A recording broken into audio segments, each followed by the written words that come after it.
I just saw this on Twitter. I was looking Yeah. at mine. So this is from Pierre-Emerick Aubameyang. He says, this is a quotes, Evening Standard.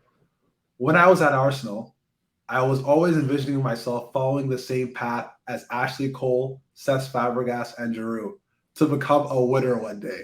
I'm so happy to join Chelsea. What a diss. That's crazy.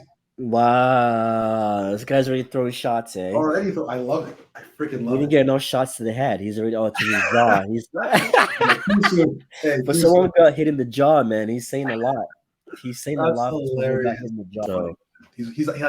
Yeah. He's playing into it. You can tell. It's Oh hilarious. yeah, he definitely is. He definitely is. That's freaking Now awesome. that all that's left for him to do is Arsenal versus Chelsea. Actually, Chelsea versus Arsenal. Actually, no. Let's make it Arsenal versus Chelsea at the Okay. Emirates. The Emirates. He scores and does a backflip. Put on the Batman I mask. mean, he might even add the Lingard moonwalk to Uh, it, they and then would. that would be game over, man. Like I, that I would be think. I think if he he does would. that, they would storm the pitch. They would storm the pitch and get a noose and hang up or something. It would be crazy. Yeah.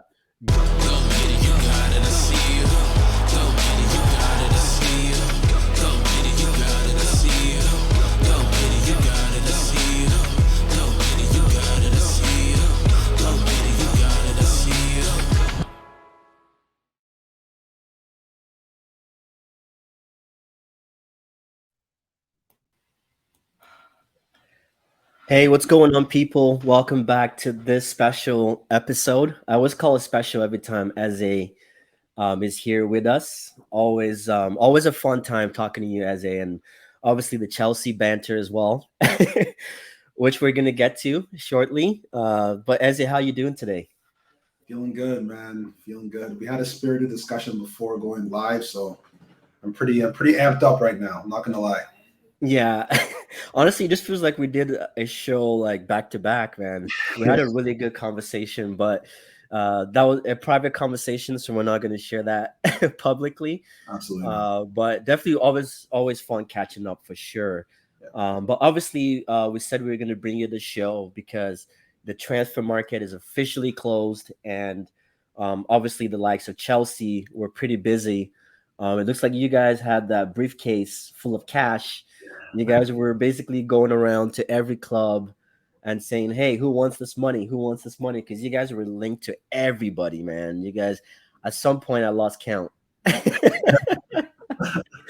I lost count, but yeah, let's get. This is definitely going to be a transfer show talk. Obviously, as is going to be touching on Chelsea. Obviously, evaluating your transfer window.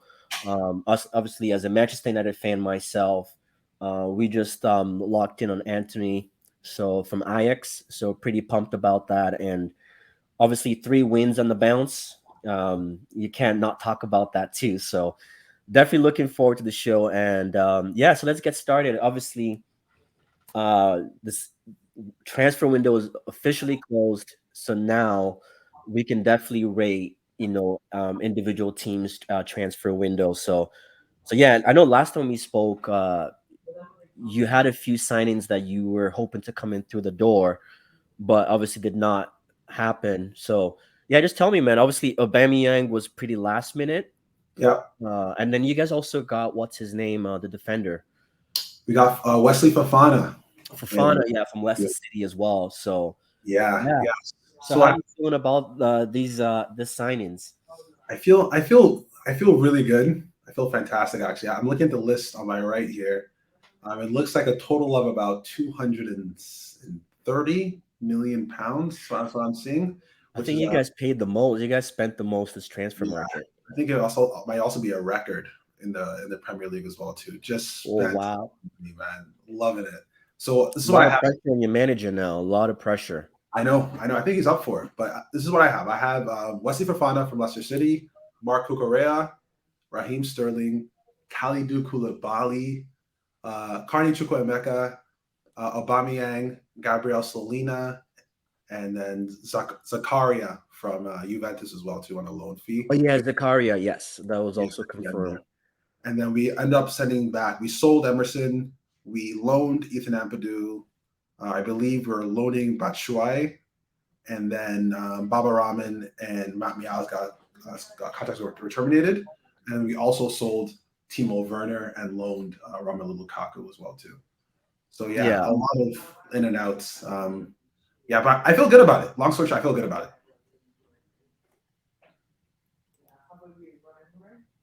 Yeah. Hello, you still there? Can you hear me? Did I cut out there? Yeah, you cut out there for a bit. I'm not sure if it's my it might be Whoops. my connection, but I think you're good there. Okay. Okay, I'm So you good. said you're okay. Yeah, I said some really profound things there. I hope you guys were able to hear it. But yeah, no, I was saying that I'm feeling very confident about our transfer window. Um, we had a lot of holes that we needed to plug, and you can't get it all done in one window. That's the thing. I know a lot of fans want it all done right away. Let's get this guy, this guy, this guy. I'm a lot more understanding with that.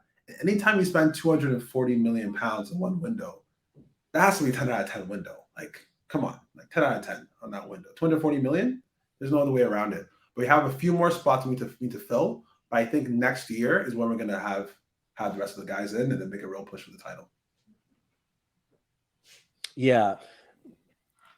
But it's like, it's one thing. The thing with what I'm a little nervous about is like, because, looking at Man United's experience of just, going around with a duffel bag full of money and just saying, we'll take your player for whatever amount, it doesn't always pay off, right? Because like you said, a lot of clubs are trying to cash in. Obviously, most people don't want to lose their best players. Most clubs don't want to lose their best players. And then, when they know you're a club with money, you could take advantage. Are you happy with these transfers though? Because the Aubameyang thing seems kind of last minute. The Zachariah one kind of is sounding like that Rabio link with Yeah. United when it was just like, okay, we're looking just to add bodies in, right? Like, how do you feel about do you think Aubameyang can actually like help you guys this season?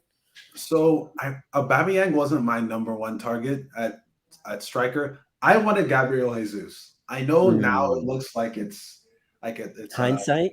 hindsight 2020, but I swear and I promise I was looking at Gabriel Jesus. Anybody who's coming from Pep's team, I will take. I don't care if they were the bottom of the bench or they're a starter. The way he coaches players is insane. So I wanted him, and then he ended up going to Arsenal, and he's absolutely amazing now. And then I wanted Ivan Toney. I thought maybe we could bring him in. That's a He's good shout. faster. He can hold the ball up. He's good in the air, and he's also quick across the line. And he has a little bit of a Giroud in him because has a little bit of interplay. You can lay the Yeah. ball to the guys coming in on the other side. And it looked like we were going to get him. But with Aubameyang, Tuchel's worked with him before at Dortmund. And he had an amazing goal record with Tuchel at Dortmund. Even Yeah. though the German league is a league full of farmers, I absolutely believe it's a farmers league. I think the connection with Aubameyang and Tuchel is the only thing that's giving me confidence because I have the utmost confidence in Tuchel, and I know that if he wanted this guy, he's gonna work out. That's my only thing. Yeah. With Zakaria, I don't know where the hell this guy came from. There was no links, no nothing. An hour before the deadline closed, I got a here we go from Romano saying we got him on a 1-year loan. 3 million is the fee, buy option at 30 million. So even considering the buy option is so low, it looks like Juve they don't have much confidence in the player themselves. Letting him go on loan for such a cheap loan fee, and then the buy option is so minimal, it seems kind of crazy to me. From what I've seen, he has a pretty poor injury record, but he's only 25. He's 6'3". Just adding a body in there for when Conte gets injured I think is the main idea. I don't think he's going to be playing a lot of minutes, so there's not high expectations from Zakaria myself. Yeah. Well, that makes sense. Yeah. I don't know. The Aubameyang one I'm actually interested to see. I think from a Chelsea standpoint, it's more of does he fit into your system, right? Because Chelsea, you're still lacking playmakers. Like you guys haven't really changed in midfield much. Obviously, Tuchel thought he could rely on the likes of Carragher, looking like that's not happening right now. And then you have so my thing is because Aubameyang is another striker who he's like a Lukaku. He needs the supply. And if you don't have the supply lines, is he going to be effective? So that's my question is you guys did not solve the area that you needed to solve, which was your midfield. Like you Yeah. guys bought defenders. I think you guys were defensively solid. You Mhm. replaced, I would say, like for like in a way, with Koulibaly coming in and Mhm. what's his name going out, Rudiger Rudiger. going out. Yeah. But I feel like your midfield has been kind of meaty for a while. You even talked about Conte now. He's sidelined for a he's sidelined for a month. But I think from the Aubameyang standpoint, this might be a good move because he has a lot to prove, and especially being in London, coming from a London team in Arsenal. You know Mhm. what happened between him and Arteta. I'm sure he's definitely going to be vying to prove to Arsenal fans and Arteta that he still has it in him, right? So Yeah. yeah, And but I think people are forgetting, like, Aubameyang was, I think, one of the top goal scorers in the Liga when he went there for the amount of time that he was there. He had like double-digit goals in only like 4 months, so he was scoring. And with Aubameyang, he is by far the best finisher we have on the team. So I know we are struggling to create opportunities, which is a problem that we need to fix. But at least with the opportunities that we're creating now, as minimal as they are, he'll finish them. yeah, Unlike Havertz, he'll just be running around aimlessly on the left, on the right. The ball will come into the middle of the box for a free header that goes over the top. At least with Alba, if he gets into position, he'll score. So that kind of checks off one thing off the list. We still have a lot of issues creating, especially from the midfield. It's a big problem, and especially on the wings too. We keep playing mm, Mason Mount as a winger. He's not a winger. He's not a winger. It's to the point now. Like, I'm even seeing Sterling's form dip a little bit too. Even though he's scoring goals, he doesn't have anybody to have interplay with. There's nobody on the same level. The same. wavelength. Yeah, that makes sense. And a big thing that we've been discussing in the kind of like the Chelsea Twitter sphere, Chelsea community, is that, like, Tuchel, the way he coaches, he says, like, I don't coach players how to play football. They should already know how to play football. You should already know. You've been here for this long. You know how to play football. He has a structure, and it's very defensively orientated. With the three at the back and the two fullbacks pushing forward, and then the pivot in the middle. Right. The structure is for us to play the ball from the back and bring the ball into the attacking areas, right where around that box. When the Oh, players around that box, it's up to you now. It's up to you. Use your creativity, use your skill, use your insight to create chances inside the box. Because he brought you from the kickoff from the goalkeeper all the way to the middle. yeah, That's for you to kind of figure out, right? Because, like, he can't teach people how to do a step over and, okay, lean to the left, come back to the right, shoot it with your left foot. That's not what his job is. I don't know if there's any coach that actually coaches that, right? So yeah, we need creativity in those areas. And with Alba, he doesn't. He's not very creative. He won't take players on in that sense. He'll just finish goals. And with us, with Mason Mount there and Havertz there, they're not going to create many opportunities. But the ones that we do create, I'm hopeful that Alba will be able to finish. yeah. Like, you know what? This it kind of makes sense because you would talked about Ivan Tony as well, right? I think he would have played a better role than Oba there, right? Because like Sterling came from a City team that's used to the give and goes. Like 90% of their goals come in the box, right? Yes. So Yes. he's used to that give and go run through the channels. And I think Ivan Tony could have given you that. Mhm. Another player that I think I was actually when you guys got rumored with him, I was actually pretty like, oh wow, I want to see this guy at a bigger team. Is Zaha, Wilfred Zaha. Yes. I know a lot of United fans do not rate him like that, but I think Mhm. there's a player in there, man. This guy, like obviously it could be the same impact as, Grealish going to City, being the one man going from the one man show to having to play with a team. Mhm. But I think Wilfred Zaha has enough EPL experience. He still looks like somebody who is hungry, especially Mhm. if you're performing week in week out for Crystal Palace, right? Yeah. There's still a drive in there that he has. And I think for me, over with United, like Ivan Tony and Zaha were the two guys. I was like, let's go get these guys. Like, even if they don't have to play week in, week out. Yeah. Because like you said, the striker market right now is kind of meaty. It's not that great. So if you have those kind of players that you can go and snatch them up, then why not? Yeah. So what would you so obviously you had a positive reaction when I mentioned Zaha. But is that somebody that you would have liked to take, or you'd I have liked would, to have taken? I would have loved Zaha. I think I'm getting a little bit more jaded in my opinions of some of these players. I need, for the most part, Premier League proven guys. In the past, I never really understood this whole Premier League proven. He hasn't done it in the English Premier League. He hasn't done it in Stoke City on a cold day.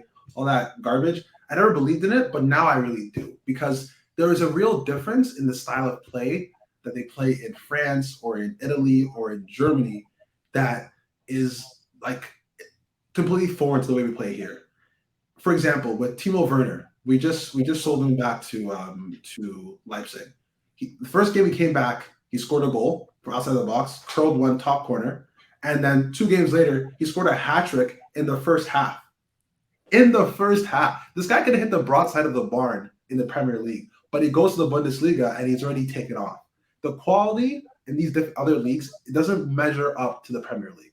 So when you have a guy like Zaha on the last year of his contract, who is begging and screaming, clawing against the walls to leave and go get a bigger challenge, and he scores day in and day out. Like he had double-digit goals last season, he has 3 goals already this season.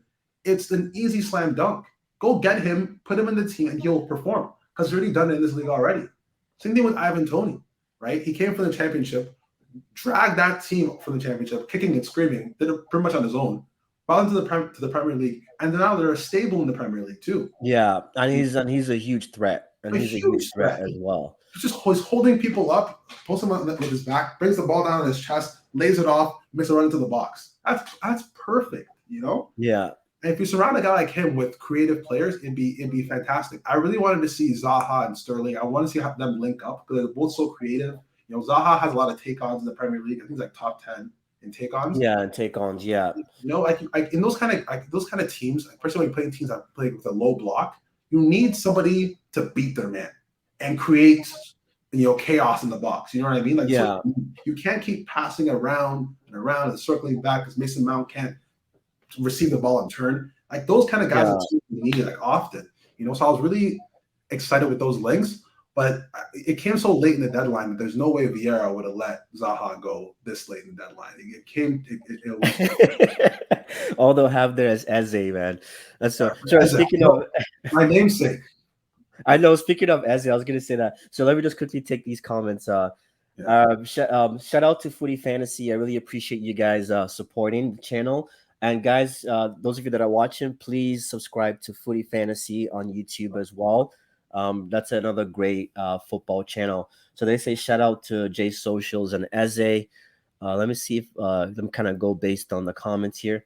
So Juve are trying to rip y'all off. They got him for 5 from Leverkusen. Okay. Who is this? Who is he talking about here? Talking about Zakaria. Zakaria. Yeah, Zakaria. Okay, makes sense. Yeah. Yeah. But he's still a young player, though. He's still pretty young. How much did you guys 25. get him for? You got him for. So this is what I'm seeing on Transfer Oh, Market. he's 25. Okay, because I remember I had him on my FIFA. This is like 2 FIFAs ago. Because he was still pretty young then. Yeah. So they have him as 25 here. I think he's born in 96. So he's turning 26 this year. Oh, geez. Okay, so it's not even that young anymore. Yeah. Geez, what's up with all these teams? All these leagues are basically making money off the EPL. Oh, but it's all good. And then the next comment here, obviously, Tuchel is building an NFL defensive. Yo, I'm beginning to question him, man. He's becoming like what's his name? For England. What's his name for England? Bringing like 5 right backs to the Euros. Oh, that's Southgate. Gareth Southgate, man. I'm like, what's going on with like Chelsea was like you guys had a good defensive unit last season, so that's not the area that I. Obviously, I get it. Your wide your wing backs are injury prone, and then you just lost Marcus Alonso, who I know you don't rate that much, but I do rate. Goodbye. So. And then this one here. So he says Zaha is about to be 30. He missed the big club boat. Yeah, that's fair. But in today's day and age, though, like with sports medicine, like 30 is still like you still have a good, I'll say 3 seasons in you, like on the top level. You know, obviously the only downside is that Zaha leaving a club like Crystal Palace, they would want a huge they'll want like a huge signing on fee. But he's only this is his last year of his deal. So next year, right in January, Mhm. you can negotiate with him to come in on a free, In the right? winter. In the So you winter. never know, right? Because if you guys, because you got Aubameyang, you never know. Maybe especially maybe injuries might also play a huge factor as well. I Yeah, think if Zaha has a good first half of the season this season, he can still leave Crystal Palace because let's say the big clubs come back and they have injury problems. Now they're gonna start looking for, you know, replacement. Yeah, replacements. So you never know. for You sure. never know. But I know Chelsea doesn't have Aubameyang is not in the World Cup, and but yeah, everyone else is in the World Cup. So yeah, it's gonna be interesting to see what happens. But I think Zaha still has a place, man. He can definitely go into one of these teams for Yeah, sure. yeah, And he's the turning. last one, Ivan Tony would have been perfect for United. Honestly, this is what I was actually when you were talking about people like getting wingers that actually take on players. Mhm. This is the one thing I'm really happy.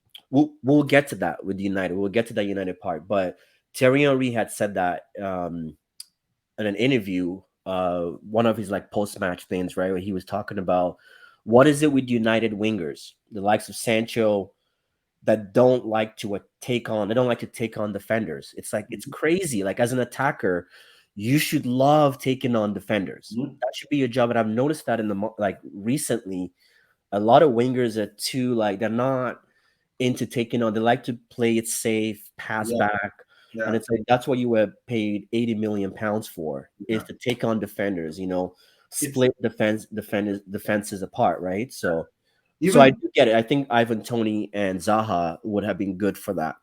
even to speak to that a little bit, Josh. Like, I think part of the reason why they don't want to do it is they don't want the culpability of the responsibility of losing the ball because then the fans will Mm. get on them and everything else. It's a big risk to take to try to take a man on, lose the ball, and then end up something happening at the end of the pitch, right? But you have to have that kind of confidence in your own abilities. When you come to the Premier League, there's big lights and everything else like that. You don't want to drop points. They get more skittish or scared to actually perform and take a risk and take the player on. If you watch this guy in on Milan that we got linked to a little bit, Rafael Leao, every time this kid receives the ball, his head is up and he's looking to just go forward. Every Yeah. single time. Doesn't even matter. That was my number one player to get this season. A little bit of links to him as well too. Release clause at 150 million, which is it's insane in its own way. Wow. But a player like that, like even when you watch Mbappe, another thing, he gets the ball, he'll turn and look up, and he just wants to go. That's what we need. That kind of industrial nature is what people need. Yeah. No, it's true, but this is, that's, you need players that can, like we say, get you off your seat, right? And Yeah. I think we haven't really seen that in a while, from players. And so you just never know. But yeah. What was another point we're going to touch on? So obviously, this is going to be what Tuchel's like third season. Yes. You guys are you guys have broken the record now for Chelsea, but you guys have had like it's been a roller coaster journey, man. Since winning that Champions League, since winning the Champions League, you guys have had the Abramovich saga, and then now with the new owner, which is a positive, right? Your owner is spending money, but again, the question lies: is the money being spent the right way? But do you feel that these are Tuchel's signings? And if these are Tuchel's signings, what are your expectations for the season? And it's just like your season where it's like, okay, we got to win a trophy. If not, we should be looking for a new coach. Or is that like too soon? Or is that too soon? So with me, I'm a Tuchel lifer. All right, you'll never hear me say one bad word about Thomas Tuchel. The fact that he took that team full of we started Havertz, Mount, and Werner in a Champions League final against Man City and won. That in and of itself is insane. You know what I mean? That should be like he should go to on the Mount Rushmore of coaches just for doing that. Right? Especially against the City team that was well. Yeah, engine well oiled and whatever they call it, insane. machine, And right? City had like a Yeah. record margin for points gap in the Premier League. They like it was them at 100 something points, and then second place team was like way behind. It was crazy. Yeah. So I'm Tuchel all the way in.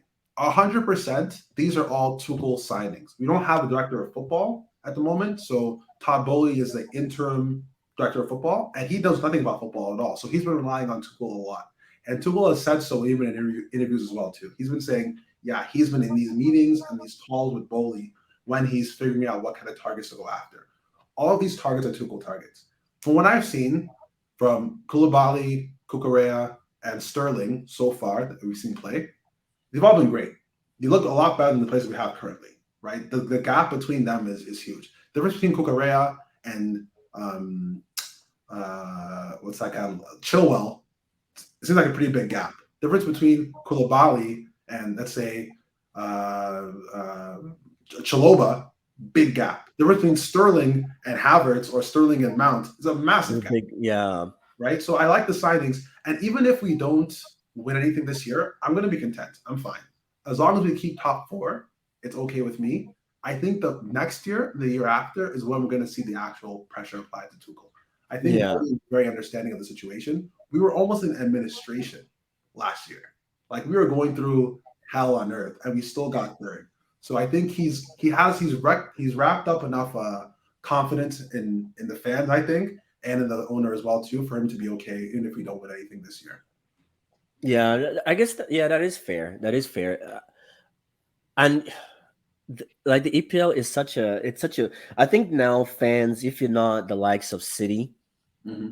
I think you're just happy for your team to play some good football. A big tough four, Honestly, because to be honestly. honest, like we could all come out here and say, oh, our team needs to win the league, but it's just like, it's like the EPL is, I would say, is the most competitive league, but it's a two-horse race at the end of the day, right? When we really deep it in, I know there's a lot of competition among teams and all that, but at the end of for the last how many seasons, it's been Liverpool City. Well, City being a dominant favorite, but it's still been Liverpool City, and then everybody else is just fighting to make Europe. So I think that's a fair analysis, right? Like you said, you guys have gone through a lot. Just you're not knowing who the owner was going to be, where you guys still going to be a club. Those there's a huge, it plays a huge role, right? But I think the only worry I have is the amount of money you guys have spent, and I feel you guys haven't really bought players that are gonna carry you guys for the next. You know how like when you spend money and it's like, okay, this is a team that we're building for the next 2 to 3 seasons, right? And then hopefully by next season you're gonna start seeing that team come into shape, right? I Yeah. just feel like you guys are just buying players like stopgaps for the time being, right? Like, and then hopefully, but to be fair, the way I look at it, Chelsea has never really been a building team, right? You guys have always just gone to the market, bought the players that win you stuff now, right? So we'll see. I think only time will tell on that. Yeah, that's fair. I Yeah. think for my analysis, the only stopgap player really is Aubameyang at 33, right? The only other player we bought that's over 33 is Koulibaly at 31. Everybody Yeah. else is below 27, right? So I know from the outside looking in, it looks a little bit scatterbrained because we're buying here, like kind of all over the place. I don't know if this is like just delusional optimism or whatever. In my mind, this is all a bigger plan that they're going after, right? Like Fofana is 21 years old, Cucurella at 24, right? We got that goalkeeper Selena at 18, Zakaria only 25. In my mind, there has to be some bigger plan ahead. There's no way they would spend this kind of money just loosely. It doesn't make sense to spend 240 million on just random stopgap players. It doesn't seem as likely. And with that being said, Todd Bowley, when he took over the LA Dodgers, they won the World Series in like 3 years, and he spent Yeah. money from day one till now. He doesn't stop spending, right? So that's what gets me really excited about the entire project. You know what I mean? So I think within the next 2 years, we might see a whole brand new starting lineup within the guys that we have here. I think Mount's going to be out of here. Havertz needs to get the hell out of here. Jorginho is even worse than Havertz. Mendy, what the hell's going on? Are you watching Mendy, Josh? So that was gonna be my last question, was to talk about obviously your upcoming game, your last game, and then to talk about Mendy. How obviously I've been gassing Mendy up the last 2 seasons, but how are you feeling about him now? It blows my mind. I don't understand. So, just for people listening, right? We already played. I can't remember what team it was now, but I think it was the third game of the season. He's trying to play the ball out of the back and try to nutmeg. I don't know what kind of skill move he's trying to pull off there in front of his own goal. Loses the ball and we got scored on, and he changed the whole tide of the game. We lost that game because of Mendy. Now on Tuesday, right? Who did we play? We played Southampton or whatever. He gets beat at his near post again for like the third time in like 5 games. Near post again. It's the closest one to you. I don't understand why this keeps happening. I'm watching other people's games. I'm not seeing the same thing happen at all. You know what I mean? It's getting crazy. And even on could it be like he's getting used to your center backs? Because I know obviously you have, because you're still now center backs your center backs are basically new, right? When you think about it, like he hasn't. Chilibali only came last season, but he didn't play. He wasn't first team, and then sorry, Chalobah? Yeah, was he first team last? Yeah, so Chalobah came last season. Yeah, you're right. Yeah. Yeah, he wasn't first team last season, and then now you have Koulibaly, who is coming to replace Rudiger, right? So I think maybe he might still be getting. It's like it's like with United, like De Gea was doing the dumbest things, and then the last 2 or 3 games that we've had, the pairing of Varane and Martinez, all of a sudden De Gea is looking like a better goalkeeper. All of a sudden, in how many games, right? So do you think that it's that, or maybe he's just, I don't know, because he's been one of the top, he's been one of Europe's top goalkeepers in my opinion. I don't know what the hell's going on. I always had a good answer for you, Josh. I don't know what the hell's going on. Goalkeepers is different, right? Because goalkeepers it's not a outfield position, right? That we know very well. Is different. And I think sometimes maybe the back line is still unsteady. Because you guys had the record for least conceded goals, and now I can't let this go. It's the near post, though, Josh. I would understand if it was something else. Okay, let's say on corners he's not commanding the box because he doesn't know whether or not his center back is going to attack the ball or not. Okay, fine, that's whatever. Shots on your near post is a shot on your near post, no matter who's in front of you. Yeah, I can't. That's why I only have one pet peeve with goalkeepers, and it's that you can't get beat at your near post because, what are we doing? that's where you really use your body, right? You cover that. Yeah, that angle. Yeah, shortest distance between you and the post. It's right here, and it's shots coming right at you. Right, you got your body in front of it. It's just easy. Yeah, he's not making these crazy De Gea saves like he was in 2018. That's fine, but that's the bare minimum. I feel if you can't do that, then it gets a little bit hairy. Maybe you guys need to bring Kepa back in. Oh. Is it on loan now, or is he? Nobody wanted maybe him. He needs competition, man. we tried to load him. Nobody called. Nobody called our phone. So Kepa, I can't remember last time Kepa I watched him play, except for, was it the finals he played last year? Well, he came on for the penalties, but I honestly can't remember the last time I watched him play a full game. But could he be that bad though? Yeah, I feel like fans have amnesia sometimes. I remember Kepa. I remember him. I remember when Aguero stopped his penalty and it rolled past him into the net, and Aguero was like, "Oh, what the hell? Oh, I'll take it." Yeah. No, Kepa. Yeah, and then it's Kepa is. But he's always had I won't say attitude issues though, but yeah, you can always tell there's always been something up there not right with him. Yeah, he has. So, yeah, obviously you guys have an upcoming fixture with the Southampton game. Yeah, how did you feel about that, and how are you feeling for going into the West Ham game? Because that's not going to be easy. West Ham is never an easy fixture, especially with the transfer market that they had, the transfer window they had. Very good transfer market. Yeah. Speaking on the Sutton game, Yeah, we scored the first goal. Sterling looked good, and then they started to kind of attack us and pressure us a little bit more. We're missing a lot of players. I don't want to be the excuse person, but we were playing. Who were we playing in the middle? We were playing Jorginho, and then Mount, and then Loftus-Cheek. Jorginho was awful. Jorginho gets run past every single game, and we are so meek. We have so little reinforcements in the midfield that we have to keep playing him. If you watch those games, like it looks like somebody like brought their dad onto the pitch and they're trying to play with kids. Like he looks like if he just walk right past them all the time, So as soon as we went a goal up, they came back near post on Kepa, of course. What else is new? And then they scored another one before halftime, and the team just looked defeated. We just looked out of sorts, and then it wasn't ideal. I don't get too mad about these games in the beginning of the season. I know I only really focus on the table after December. That's when we really know what time it is, because even last year we were top of the league, tied with Liverpool, right? We had like 15 points in out of 5 games, right? Yeah. Earlier part of the last season, and we know how that whole thing kind of ended. So I'm not too concerned right now.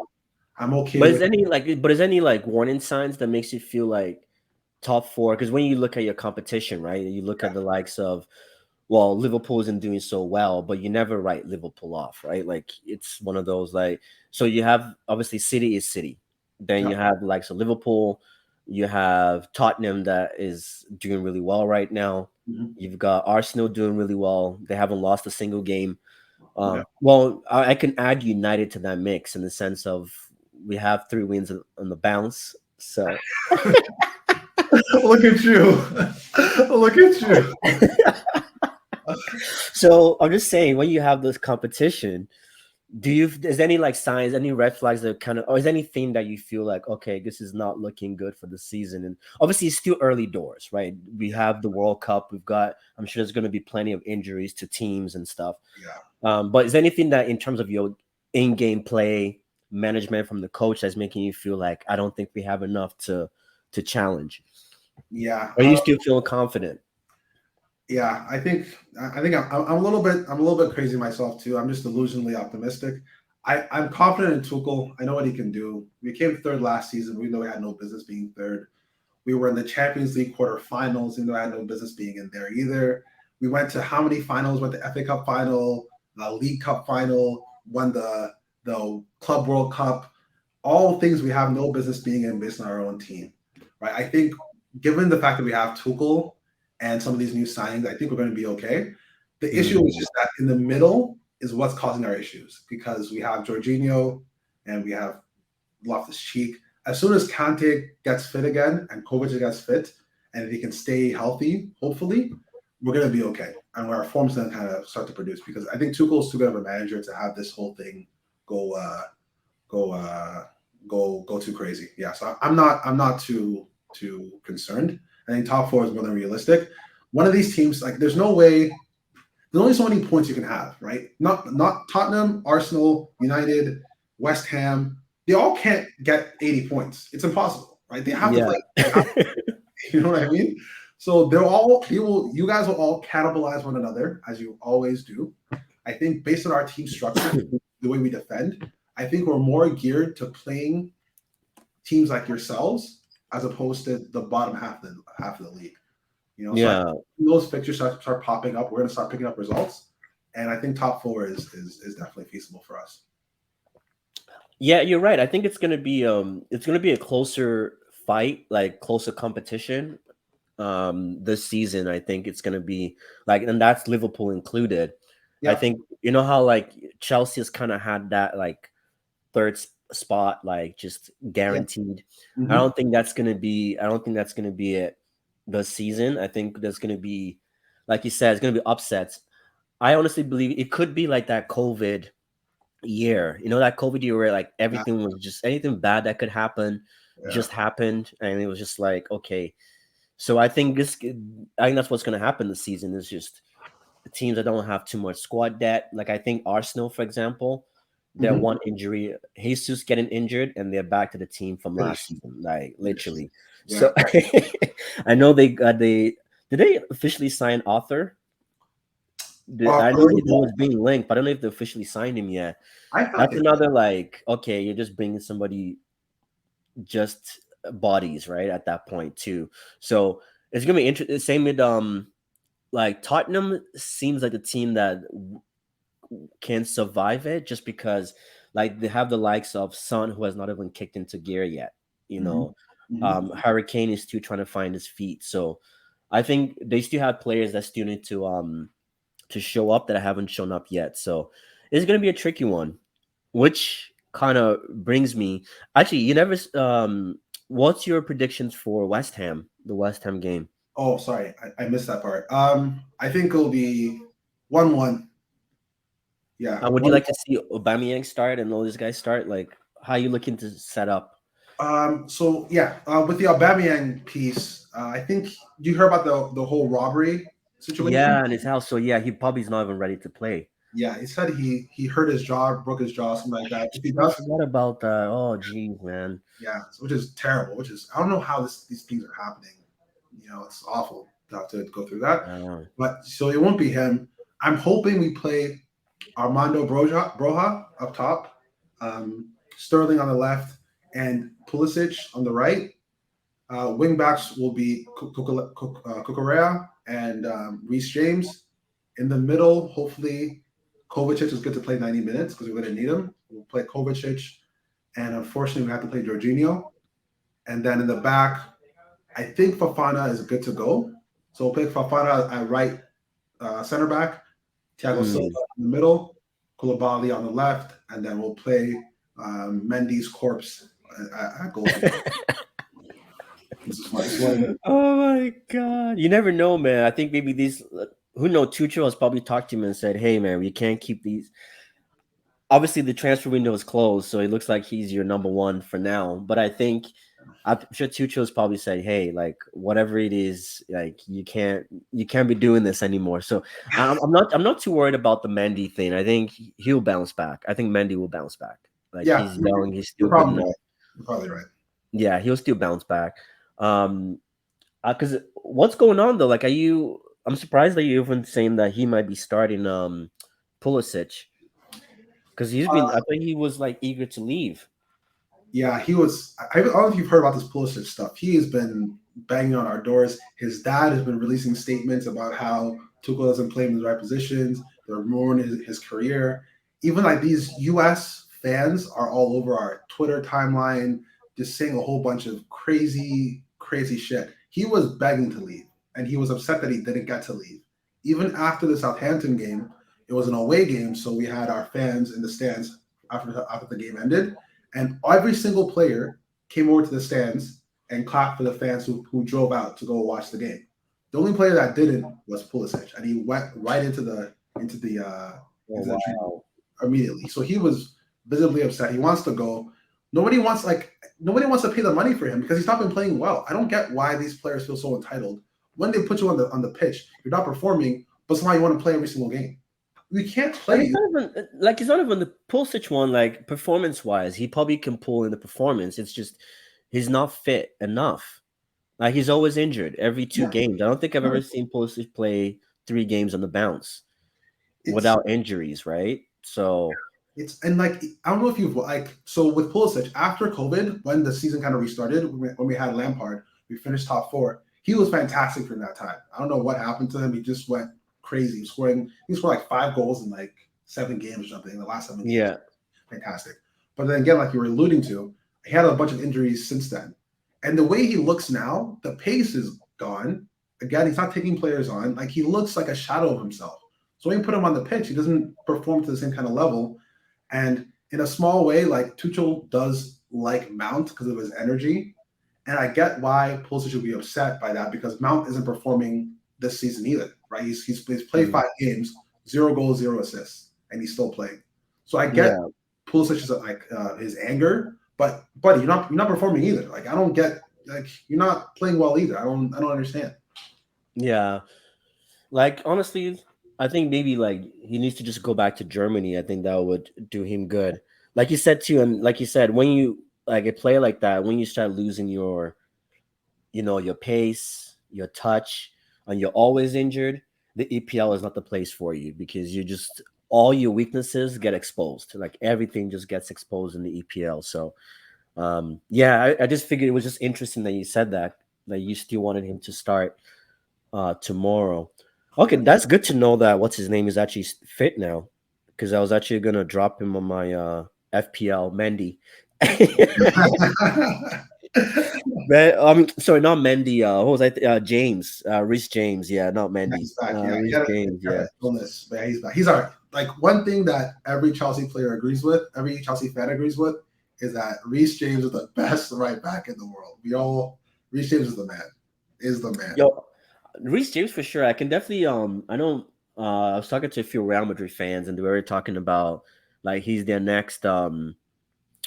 He's probably going to be the replacement for Cavallo in Real Madrid at Real Madrid. Yeah, He might be that replacement. I could definitely see him at Real Madrid, man. yeah, Like I he'd be think great there, but like they're gonna he's have to. young. I need at least 500 million euros for Reece James. At least 500. Hey, when the white We need shirt, to when the pick up white the shirt call. comes calling, man, Yeah, those blancos, once they start coming, man, you just see it's just there's well, speaking of United, man, we've never said no. We just can't say no to Real Madrid, like because the players all want to go there. you know, So when they come calling, man, you just say, you know what, we'll just accept whatever you're willing to pay for him. How about that? it's great. The fact that the pull of Real Madrid is insane. But you see what they did to Hazard, man. You see how they treated Eden. He's not even playing games anymore for them. Yeah. It's I don't want to No, sound like Real Madrid is ruthless, man. But that's why they're the best club in the world. Like, I don't care what anyone says. I think Real Madrid is the best club in the world. The way they are run, their Mhm. trophies, everything just speaks for it, right? Like, Yeah, you're it's right crazy. about Like, it's crazy how overnight they rebuilt their midfield overnight. While we were still talking about top four, these guys rebuilt their midfield. They brought in Tuchel, what's his name? Is it Tuchel? Yeah, that. Tuchel. Tchouaméni and Camavinga. Kamavinga. They also brought in what's that guy's name too? There's somebody else they brought in. Mhm. Other than Alaba, they brought in Alaba. Like all these guys, I'm like, whoa, Alaba can also play like right wing if you wanted to, like mid. Like I'm like, okay, they basically just brought their replacements, played them in one season. That's why a lot of moving on to United. Yep. That's why a lot of the United Real Madrid fans were kind of, I won't say upset, but they felt like Casemiro could have stayed one more season, right, to kind of train the young talents that they just brought into the club, right, and then that way will be a nice progression for the likes of Casemiro and Modric to leave the club, right, or Yeah. Cruz. So yeah, Real Madrid, man, like Florentino Perez, I wish he was running my club, man. I really do wish he was, but.